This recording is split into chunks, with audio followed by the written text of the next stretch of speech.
Hello friends, welcome again to my YouTube channel. आज की इस वीडियो में हम बात करेंगे बैंक रिकंसिलिएशन स्टेटमेंट के थर्ड पार्ट के बारे में। इसके 2 लेक्चर्स हम ऑलरेडी अपलोड कर चुके हैं। अगर वो वीडियोस आपने नहीं देखी तो उन सभी वीडियोस का लिंक डिस्क्रिप्शन में गिवन है, आप जाकर देख सकते हैं। बैंक रिकंसिलिएशन स्टेटमेंट के इस थर्ड पार्ट में आज हम डिस्कस करेंगे बैलेंस एज पर पासबुक के बारे में। आज का ये लेक्चर अंडरस्टैंड करने के लिए आपको प्रीवियस लेक्चर जरूर एक बार देख लेने चाहिए, क्योंकि basic concept bank reconciliation statement के हर एक क्वेश्चन के लिए सेम है। जैसे कि बैंक रिकंसिलिएशन स्टेटमेंट में सबसे पहले आपको यह ध्यान रखना होता है कि हमें कौन सी बुक का कौन सा बैलेंस गिवन है, और जो बुक हमें गिवन होगी वही बुक हमें गलत माननी है। जैसे फॉर एग्जांपल आज के इस क्वेश्चन में हम credit balance as per passbook start करने वाले हैं। क्रेडिट बैलेंस का मतलब होता है पॉजिटिव बैलेंस, और क्योंकि हम पासबुक का क्वेश्चन स्टार्ट करेंगे तो आज के इस क्वेश्चन में हम पासबुक को गलत मानेंगे। जितने भी चेंजेस हम करेंगे वो पासबुक में करेंगे। प्रीवियस लेक्चर में हमने debit balance as per cash book को सॉल्व किया था और सेम कॉन्सेप्ट फॉलो किए थे। आज के इस लेक्चर में हम credit balance as per passbook के क्वेश्चन को सॉल्व करेंगे और सेम कॉन्सेप्ट्स ही फॉलो करेंगे। प्रीवियस लेक्चर एक बार जरूर देख लीजिएगा, लिंक डिस्क्रिप्शन में गिवन है। आज का ये लेक्चर स्टार्ट करने से पहले हम आपको बता दें कि अगर आप फर्स्ट टाइम हमारे चैनल पर आए हैं तो चैनल को सब्सक्राइब करके बेल आइकन जरूर क्लिक कर दीजिएगा, ताकि फ्यूचर में अगर हम कोई भी वीडियो अपलोड करें अकाउंट्स, इकोनॉमिक्स या बिजनेस स्टडीज के रिगार्डिंग, तो उसका लिंक तुरंत आपको मिल जाए। हमारे इस वीडियो को लाइक और अपने सभी फ्रेंड्स के साथ शेयर जरूर कर दीजिएगा। चलिए आज का एक इंपॉर्टेंट टॉपिक स्टार्ट करते हैं with the help of numerical example, that is BRS balance as per passbook. ये है हमारे पास बैंक रिकंसिलिएशन स्टेटमेंट का थर्ड लेक्चर, जिसमें आज हम बैलेंस एज पर पासबुक के क्वेश्चन को स्टार्ट करेंगे। अब जैसे कि मैंने आपको बताया कि जिस बुक का बैलेंस हमें गिवन होता है हम उस बुक को गलत मानते हैं और उस बुक में चेंजेस करते हैं। आज के क्वेश्चन में हमें balance as per passbook given होगा, और क्रेडिट बैलेंस का मतलब होता है पॉजिटिव बैलेंस। इसका मतलब आज के इस क्वेश्चन में हम पासबुक को गलत मानेंगे और जो भी चेंजेस हमें करने हैं वो हम पासबुक में करेंगे। चलिए आज का पहला क्वेश्चन स्टार्ट करते हैं। क्वेश्चन में हमें कह रहे हैं ऑन 31 मार्च 2019। जब भी आप बीआरएस का क्वेश्चन स्टार्ट करते हो तो उस वक्त डेट वेरी इंपॉर्टेंट हो जाती है, क्योंकि डेट्स के अकॉर्डिंग ही आपको सारी स्टेटमेंट्स रीड करनी है और उनको एडजस्ट करना है। क्योंकि हमारी डेट है 31 मार्च 2019, यानी इस डेट तक या इस डेट से पहले जितने भी ट्रांजैक्शंस हमें दी जाएंगी हम उसको ही मानेंगे। अगर इसके बाद हमें कोई डेट दी जाती है जैसे 10 अप्रैल, 15 मई, तो उसको हम इग्नोर कर देंगे। हम मानेंगे ही नहीं कि इस तरह की कोई ट्रांजैक्शन एग्जिस्ट भी करती है, क्योंकि हमें अपनी बुक्स 31 मार्च तक ही बनानी है। बीआरएस का क्वेश्चन करते हुए डेट जरूर देख लिया कीजिए। आगे हमें कह रहे हैं bank passbook of Radha shows a balance of 15,000 to her credit. अब यहां पर हमें कौन सी बुक दी गई है, सेकेंड नंबर पे आपको उसका ध्यान जरूर देना है, पासबुक, क्योंकि जो बुक हमें दी होगी हमें उसी को गलत मानना है और उसी को सही करना है, उसी में चेंजेस भी करने हैं। पासबुक का बैलेंस हमें दिया गया है जो है ₹15,000। अब ये डेबिट है या क्रेडिट है ये भी पता लगाना जरूरी है, क्योंकि बैंक के अकॉर्डिंग क्रेडिट का मतलब होता है पॉजिटिव बैलेंस। क्योंकि आज हम फेवरेबल बैलेंस की बात कर रहे हैं इसलिए हम क्रेडिट बैलेंस का क्वेश्चन ही सॉल्व करेंगे। सबसे पहली चीज डेट, देन सेकेंड नंबर पे बुक, और तीसरा डेबिट है या क्रेडिट है। चलिए सबसे पहले हम इस बैलेंस को रिकॉर्ड कर लेते हैं, क्योंकि हमारा क्वेश्चन जो है वो बैलेंस से ही स्टार्ट होता है। यहां पर हम हेडिंग लिखेंगे bank reconciliation statement.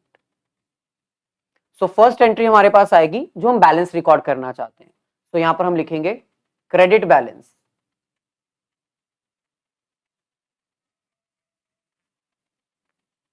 Credit balance as per passbook.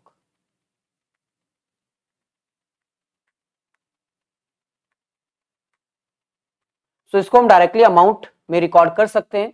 15,000 है इसलिए हम इसको जस्ट एज इट इज लिखेंगे, ब्रैकेट्स में नहीं। अकाउंट्स में ब्रैकेट का मतलब होता है नेगेटिव बैलेंस। सो चलिए, बैलेंस रिकॉर्ड करने के बाद अब हमें कुछ एंट्रीज दी गई हैं, reason for difference, cash book और पासबुक में डिफरेंस क्यों आया, हम उसको अंडरस्टैंड करते हैं। सो फर्स्ट हमारे पास है बिफोर दैट डेट, यानी 31 मार्च 2019 से पहले की बात हो रही है, यानी हम इस एंट्री को इंक्लूड करेंगे और इसका ट्रीटमेंट भी करेंगे। She had issued cheque amounting to ₹8,000। अब राधा ने 8,000 रुपीज के चेक इशू किए हैं। इशू करने का मतलब कि राधा ने किसी को पैसे देने थे, पेमेंट करनी थी, इसलिए उसने अपनी तरफ से पेमेंट कर दी है। Out of which cheque amounting to ₹3,200 have so far been presented for payment. तो राधा ने जिसको पैसे देने थे 8,000 की पेमेंट कर दी। राधा ने अपनी कैश बुक में से 8,000 माइनस कर दिए हुए हैं, लेकिन राधा ने जिसको चेक दिया था उनमें से सारे पर्सन चेक लेके बैंक में पहुंचे ही नहीं पेमेंट निकलवाने के लिए। यानी इसका मतलब 3,200 रुपीज वाले चेक बैंक में पहुंचे और उन्होंने पैसे निकाल लिए, यानी बैंक में से सिर्फ 3,200 ही माइनस हुए हैं। अब इसकी ट्रीटमेंट कैसे की जाएगी, यहां पर हम अंडरस्टैंड करते हैं रफ वर्क में। सो सेकेंड एंट्री, एक तरफ हम लिखेंगे कैश बुक और एक तरफ हम लिखेंगे पासबुक। क्योंकि पासबुक का बैलेंस हमें गिवन है तो पासबुक हमारी गलत है, इसको गलत मानते हुए हमने इसमें चेंजेस करने हैं।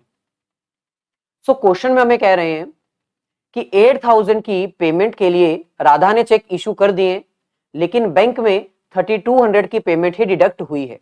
अब यहां पर हमें पता लगाना है कि हमें एंट्री किस अमाउंट की डालनी है, 8,000, 3,200 या फिर 8,000 में से 3,200 माइनस करने के बाद जो 4,800 रुपीज बचते हैं। तो देखो सिंपल है, हम एंट्री सिर्फ उसकी पास करेंगे जिसके कारण डिफरेंस आया, जिसके कारण कैश बुक और पासबुक मैच नहीं हुई। तो सिंपल है ना, राधा ने 8,000 की पेमेंट की लेकिन बैंक में से 3,200 ही माइनस हुए। इसका मतलब राधा की कैश बुक में 3,200 माइनस है, पासबुक में भी 3,200 माइनस है। तो डिफरेंस क्यों आया, डिफरेंस इस वजह से आया कि राधा ने अपनी बुक में से, अपनी कैश बुक में से पूरे के पूरे 8,000 माइनस किए हैं, लेकिन बैंक की पासबुक में 3,200 ही माइनस हुए हैं, 4,800 माइनस हुए ही नहीं। क्यों माइनस नहीं हुए, क्योंकि सिंपल है, राधा ने जिन बंदों को चेक दिए थे उसमें से 3,200 वाले चेक लेकर बैंक में पहुंचे और बैंक में से उन्होंने पैसा निकाल लिया। बाकी जो 4,800 वाले पर्सन थे जिनके पास 4,800 रुपीज वाला चेक था वो बैंक में पहुंचे ही नहीं, उन्होंने वो पैसे निकलवाए ही नहीं, जिसके कारण राधा को तो नहीं पता है कि भाई 4,800 निकले हैं बैंक से या नहीं निकले हैं, उसने तो अपनी तरफ से पूरे 8,000 की पेमेंट कर दी है।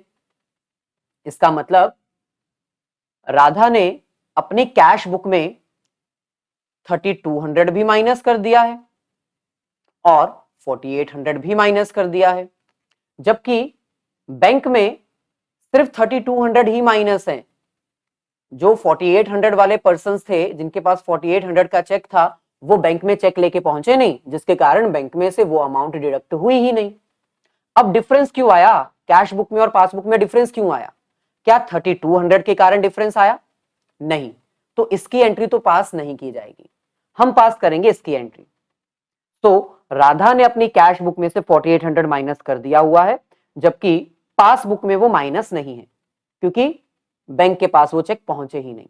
अब गलत कौन है, ऑब्वियसली पासबुक गलत है क्योंकि हमें पासबुक का बैलेंस गिवन है, इसलिए जो अमाउंट राधा ने माइनस कर दी है वही सेम अमाउंट हम पासबुक में से भी माइनस कर देंगे ताकि ये दोनों इक्वल हो जाए। तो इसका मतलब 4,800 को हमें माइनस करना है, सब्ट्रैक्ट करना है। सो यहां पर हम ऐड करने के लिए एंट्रीज छोड़ देते हैं और यहां पर हम लेस करने के लिए एंट्रीज छोड़ देते हैं। सो पहली एंट्री क्या आएगी, check issued but not presented for payment, यानी राधा ने अपनी तरफ से चेक इशू कर दिया था 4,800 का, लेकिन बैंक में वो पैसे निकलवाने के लिए पर्सन आए ही नहीं। तो यहां पर हम लिखेंगे check issued but not presented for payment.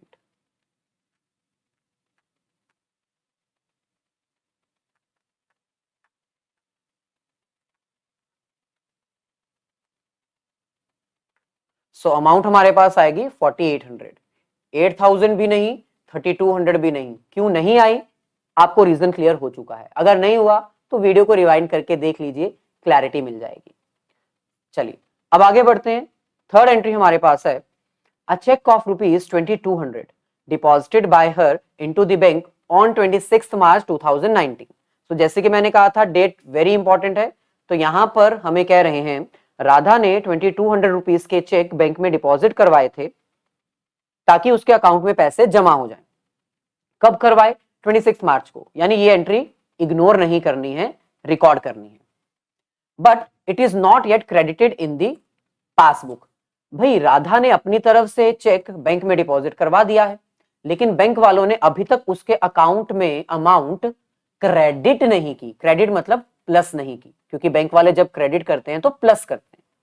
चलिए अब इसको कैसे सॉल्व करेंगे, नेक्स्ट एंट्री में देखते हैं। थर्ड, 2200 रुपीज के चेक राधा ने अपनी तरफ से डिपॉजिट करवा दिए हुए हैं, तो राधा ने तो अपनी बुक में प्लस की एंट्री पास कर दी, लेकिन बैंक वालों ने वो चेक अभी तक ऐड नहीं किए राधा के बैंक अकाउंट में, जिसके कारण रीजन ऑफ डिफरेंस आ गया। कैश बुक में 2200 ज्यादा है, जबकि पासबुक में 2200 रुपए कम है, 2200 रुपीज। सो इसको करेक्ट करने के लिए क्या करेंगे, पासबुक गलत है तो पासबुक में हम ये 2200 रुपीज ऐड कर देंगे ताकि बैलेंस इक्वल हो जाए। सो नेक्स्ट एंट्री ऐड करने की आएगी। सो यहां पर हम लिखेंगे cheque deposit but not credited by bank.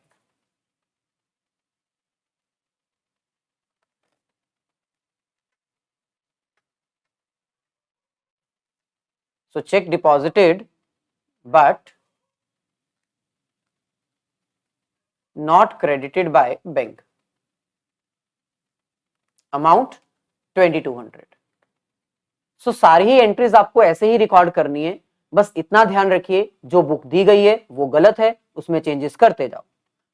इन सभी एंट्रीज को अगर हिंदी में ट्रांसलेट करना आप जानते हो तो आपके लिए कोई भी क्वेश्चन डिफिकल्ट नहीं है। नेक्स्ट हमारे पास है, she had also received a cheque of ₹500 which although recorded by her in the bank column of cash book. आपको पता है ना, कैश बुक दो कॉलम की भी होती है, कैश कॉलम और बैंक कॉलम। सो इस क्वेश्चन में हमें कह रहे हैं कि राधा को एक और चेक रिसीव हुआ था 500 रुपए का, जो कि उसने अपने कैश बुक में रिकॉर्ड कर लिया हुआ है, ऐड कर लिया हुआ है। लेकिन ऐड करने के बाद राधा वो चेक बैंक में डिपॉजिट करना ही भूल गई। अब भाई जब तक बैंक वालों को चेक नहीं मिलेगा तब तक बैंक वाले ऐड की एंट्री तो करेंगे ही नहीं। सो राधा के पास 500 का चेक है, वो उसके घर के ड्रॉअर में पड़ा हुआ है, कहीं पर वो रख के भूल गई। सो राधा ने अपनी कैश बुक में तो ऐड कर ली वो अमाउंट, लेकिन वो चेक अपने घर पे ही रखा हुआ है, बैंक वालों को दिया नहीं। अब बैंक वालों को ड्रीम्स तो आएंगे नहीं कि 500 रुपए का चेक आएगा और वो पहले ही ऐड कर दें। तो इसकी वजह से रीजन ऑफ डिफरेंस आ गया। राधा ने अपनी बुक में 500 रुपए ऐड कर लिए हैं, जबकि बैंक वालों को वो चेक दिया ही नहीं है, तो बैंक वालों ने ऐड भी नहीं किया। अब इसको कैसे रेक्टिफाई करेंगे, सेम कैश बुक में प्लस की एंट्री आ चुकी है, 500 रुपए ऐड हो चुके हैं, लेकिन पासबुक में वो एंट्री अभी तक प्लस नहीं हुई है, क्योंकि वो चेक बैंक में पहुंचा ही नहीं है। अब इसको कैसे रेक्टिफाई करेंगे, सिंपल है, पासबुक हमारी गलत है, सो जो प्लस हमने कैश बुक में किया है वही प्लस हम पासबुक में भी कर देते हैं, दोनों इक्वल हो जाएंगे, 500 plus and 500 plus. So next entry भी प्लस की आएगी, यहां पर हम लिखेंगे cheque recorded in cash book but not banked yet. मतलब चेक कैश बुक में तो रिकॉर्ड कर लिया है लेकिन बैंक में डिपॉजिट नहीं करवाया। सो यहां पर हम लिखेंगे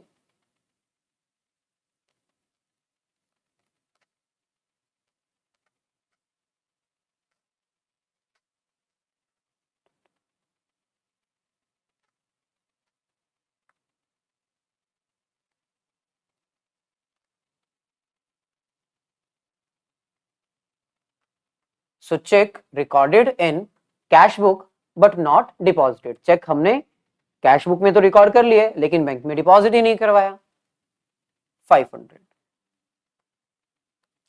सो ये भी done.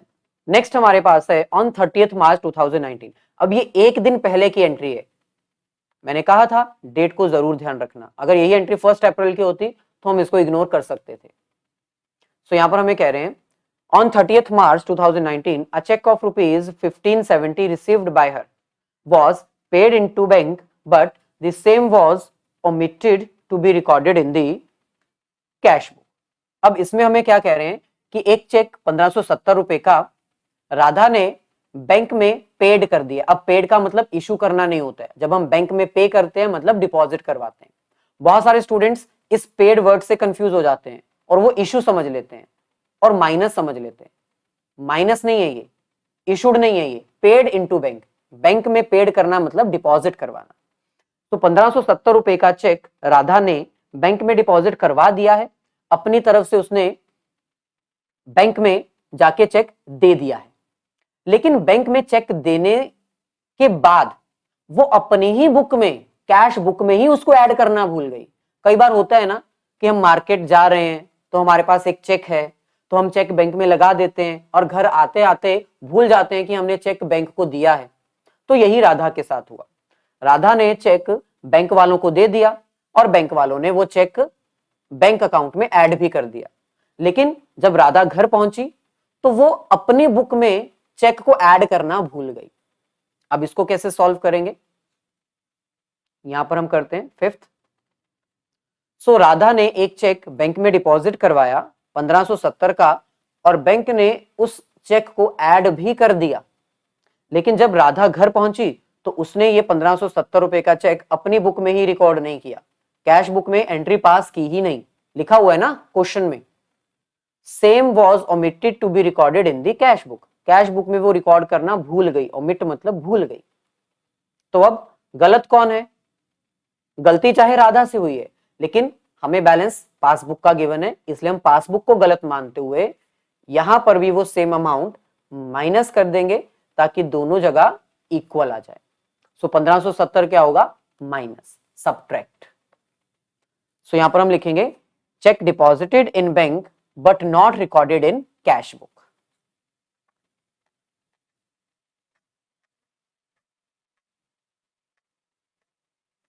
So cheque deposited in bank यानी बैंक में तो हमने डिपॉजिट करवा दिया but not recorded in cash book.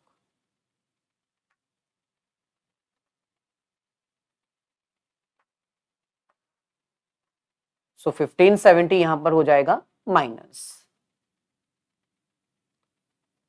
ऐसे ही नेक्स्ट हमारे पास है there was a credit of 150 for the interest on the current account. अब आपको पता होना चाहिए कि बैंक अकाउंट में 150 रुपए 150 रुपीज क्रेडिट किए गए हैं। क्रेडिट करना मतलब बैंक जब क्रेडिट करता है तो प्लस करता है। सो बैंक ने हमारे अकाउंट में 150 रुपए प्लस किए हैं। आगे कह रहे हैं a debit of ₹25 for bank charges. अब बैंक ने हमारे अकाउंट से 25 रुपए डेबिट भी किए हैं। डेबिट मतलब माइनस किए हैं। अब बैंक ने 150 प्लस किया है, 25 रुपए माइनस किए हैं, इसके बारे में राधा को नहीं पता, जिसके कारण रीजन और डिफरेंस आ गया। सो 150 और 25 इन दोनों की हम अलग अलग एंट्री पास करते हैं। सबसे पहले बात करते हैं फर्स्ट 150 रुपीज की। यहां पर ये कैश बुक और ये पासबुक, पासबुक हमारी गलत है। 6th क्वेश्चन की फर्स्ट एंट्री। सो बैंक ने हमारे अकाउंट में 150 रुपीज ऐड कर दिए due to interest. Bank interest देता है डिपॉजिट्स के ऊपर, तो 150 रुपीज हमारे बैंक में ऐड हो चुके हैं। लेकिन राधा को इसके बारे में नहीं पता कि ये 150 रुपीज कब ऐड हुए, किस चीज के हैं। सो रीजन ऑफ डिफरेंस आ गया। अब करेक्ट किसको करना है, ऑब्वियसली पासबुक को। तो यहां पर भी हम 150 माइनस कर देंगे ताकि दोनों क्या हो जाए, इक्वल। सो 150 हम माइनस कर देंगे, लिखेंगे क्या, interest on current account. Simple, interest on current account लिखेंगे, समझ आ जाएगा।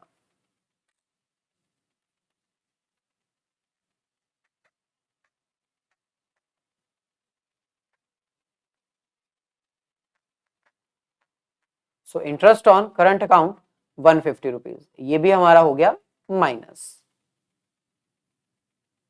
नेक्स्ट सिक्स्थ का ही सेकेंड पॉइंट हमें कह रहे हैं, बैंक ने हमारे अकाउंट से 25 रुपीज डिडक्ट किए due to bank charges.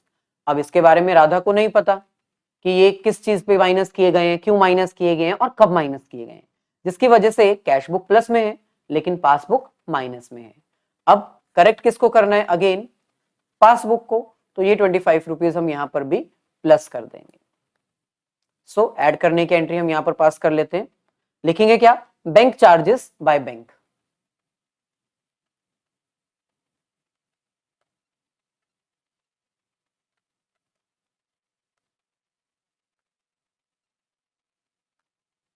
So amount हमारे पास आ जाएगी 25 रुपीज प्लस में।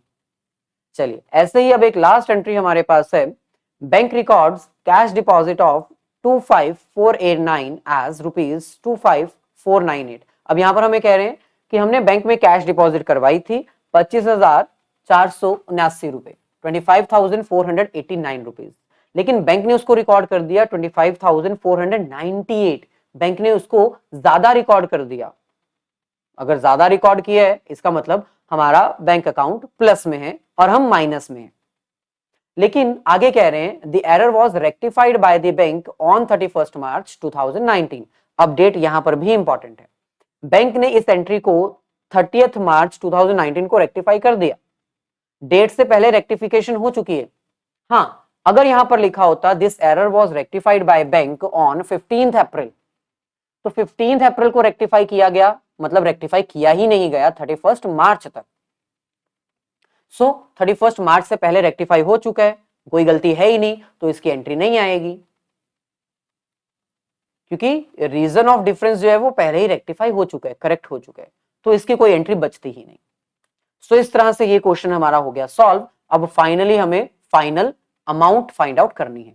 सो कैसे फाइंड आउट करेंगे, 15,000 ये पॉजिटिव है, 2200 प्लस 500 प्लस 2500, तो इसको प्लस करने पे हमारे पास आ जाएगा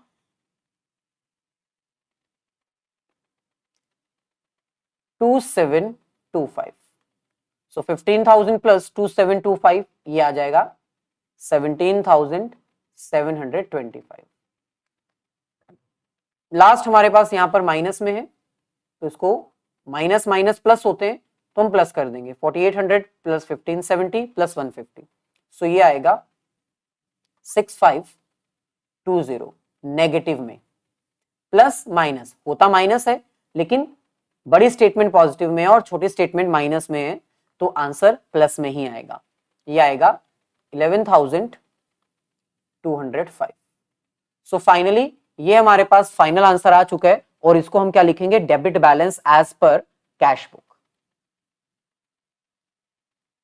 इसके ऑपोजिट ये क्रेडिट है, क्योंकि पासबुक में क्रेडिट का मतलब पॉजिटिव होता है, लेकिन यहां पर पॉजिटिव आ रहा है ऑपोजिट कैश बुक, और कैश बुक का पॉजिटिव मतलब debit balance. So debit balance as per cash book. So ये हमारा एक कंप्लीट क्वेश्चन है, आई होप आपको अंडरस्टैंड हो गया होगा। लास्ट में एक क्वेश्चन हम आपके लिए भी यहां पर शेयर कर रहे हैं, इस क्वेश्चन को ट्राई जरूर करिए, और जो ट्रिक हमने बताई है क्वेश्चन को सॉल्व करने की, उसको अप्लाई करके इसका आंसर कमेंट जरूर करिएगा, ताकि हमें भी पता चले कितने स्टूडेंट्स को ये कॉन्सेप्ट समझ आ चुका है। वीडियो अगर अच्छी लगी हो तो इसको लाइक और अपने सभी फ्रेंड्स के साथ शेयर जरूर कर दीजिएगा।